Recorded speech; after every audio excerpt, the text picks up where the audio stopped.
Good afternoon po sir. Ano ko po yung aking ginawang PPT. Ito po. Blade Template Inheritance. Blade Template Inheritance is a crucial feature in a modern web development, enable, enabling development to create a base layouts that can be reused across multi-views. This approach enhance reusability, maintenance consistency, and simplifies the maintenance of web application. By defining a master layouts, developers can extend into individuals' views, ensuring a current user experience while minimizing code duplication. Understanding template inheritance in Blade. Definition and basic. Template inheritance allow defining master template for consistent layout. Base layout creation. Common elements like headers and footers are defined once for efficiency. Child template usage. Child template use directive to extend base layout and override section. Override section.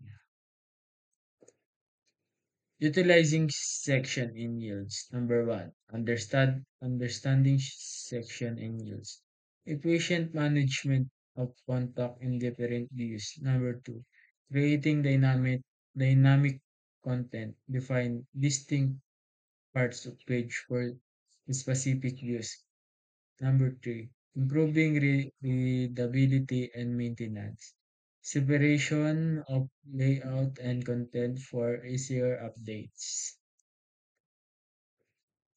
Read- Readability with controllers structure. Controller structure overview. Blade control structures such, such as if, for, reach, and while provide cleaner code. Ito po ang ginagamit ng Blade para sa controller. Enhance code clarity. Blade keeps the code organized and consistent with HTML markup, adding collaboration. Error reduction. Minimize raw PHP usage, reuse syntax error. Allow focus on the features development. Purpose of syntax. The syntax in Blade is crucial for rendering variables in and templates.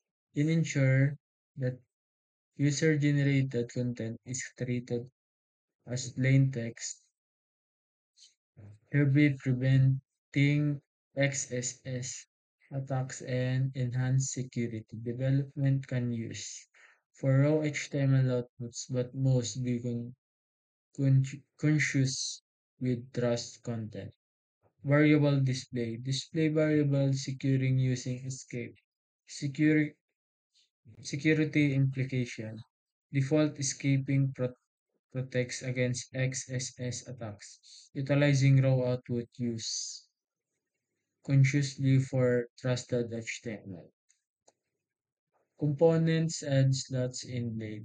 Components and slots in Blade framework provide developers with an efficient way to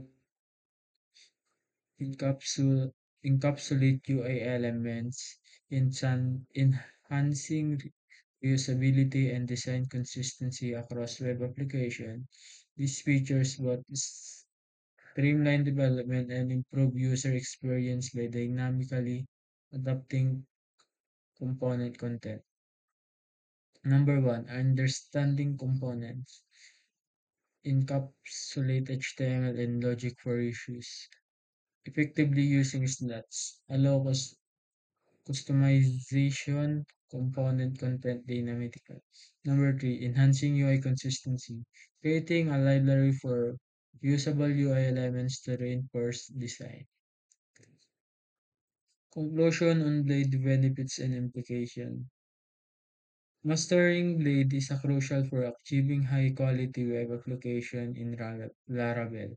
By utilizing Blade powerful template features, developers can create maintainable and efficient applications that are secure and easier to manage. Summary of blade benefits: enhance development with template, inheritance section, yields, and components. Practical implication: reduce repeat, repetitive code and streamlines collaboration among developers. Future learning: explore advanced topics like custom directives and extension use of late components. Thank you, sir.